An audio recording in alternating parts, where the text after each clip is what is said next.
திமுக ஆட்சி பொறுப்பேற்றதிலிருந்து 4 முறை அமைச்சரவையில் மாற்றம் செய்யப்பட்டிருக்கிறது. ராஜகண்ணப்பன், எஸ் சிவசங்கர் ஆகியோர் பிற்படுத்தப்பட்டோர் மற்றும் போக்குவரத்து நலத்துறை அமைச்சராக இருந்தபோது அந்த பொறுப்புகள் மாற்றப்பட்டன. அதன் பின்னர் ஐ பெரியசாமி, மெய்யநாதன், ராமச்சந்திரன், மதிவேந்தன் உள்ளிட்டோர் பொறுப்புகளும் மாற்றம் செய்யப்பட்டன.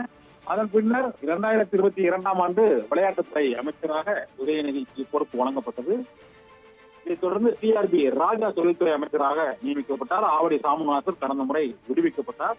பிடிஆர் பழனிவேல் தியாகராஜன் நிதியமைச்சராக இருந்து தகவல் தொழில்நுட்பத்துறை அமைச்சராக நியமிக்கப்பட்டார். செந்தில் பாலாஜி மீது அமலாக்கத்துறை வழக்கு, சிறை வழக்கம் ஆகியவற்றால் அமைச்சரவையிலிருந்து அவர் விலகினார். தற்போது புதிய அமைச்சரவை மாற்றத்தில் அவர் மீண்டும் சேர்க்கப்பட்டிருக்கிறார்.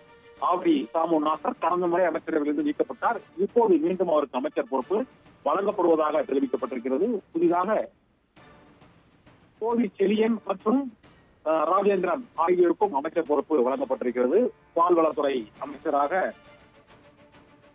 தற்போது இந்த பால்வளத்துறை அமைச்சர் பொறுப்பானது புதிதாக ராஜகண்ணப்பனுக்கு இந்த முறை வழங்கப்பட்டிருக்கிறது.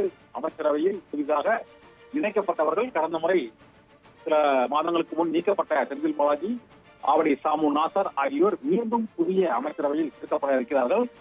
உதயநிதி ஸ்டாலினுக்கு துணை முதலமைச்சர் பொறுப்பு வழங்கப்படும் என்பது தொடர்பாக பல்வேறு எதிர்பார்ப்புகள் இருந்தன. அந்த எதிர்பார்ப்புகளுக்கு முற்றுப்புள்ளி வைக்கக்கூடிய வகையில் அவருக்கு துணை முதலமைச்சர் பொறுப்பு வழங்கப்பட்டிருக்கிறது.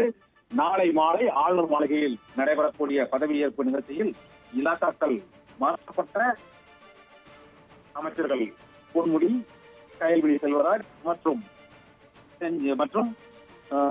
மெய்யநாதன் உள்ளிட்டோருக்கு அங்கு புதிய இலாக்காக்கள் ஒதுக்கீடு செய்து அவர்கள் பதவி ஏற்பார்கள் என அறிவிக்கப்பட்டுள்ளது. இதே போல மதிவேந்தன் ஆதி திராவிடர் நலத்துறை அமைச்சராக அவருக்கு மாற்றம் செய்யப்பட்டிருக்கிறது.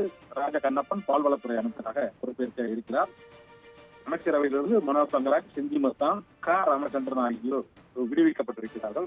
சுற்றுச்சூழல்துறை அமைச்சராக இருந்த மெய்யநாதன் தற்போது பிற்படுத்தப்பட்டோர் நலத்துறை அமைச்சராக நியமிக்கப்படுவார் என அறிவிக்கப்பட்டிருக்கிறது. ஆளுநர் மாளிகையில் நாளை பதவியேற்பு விழா நடைபெறும் என அறிவிக்கப்பட்டிருக்கிறது. கயல்விழி செல்வராஜுக்கு மனிதவள மேலாண் துறை ஒதுக்கீடு செய்யப்பட்டிருக்கிறது. அபராதம்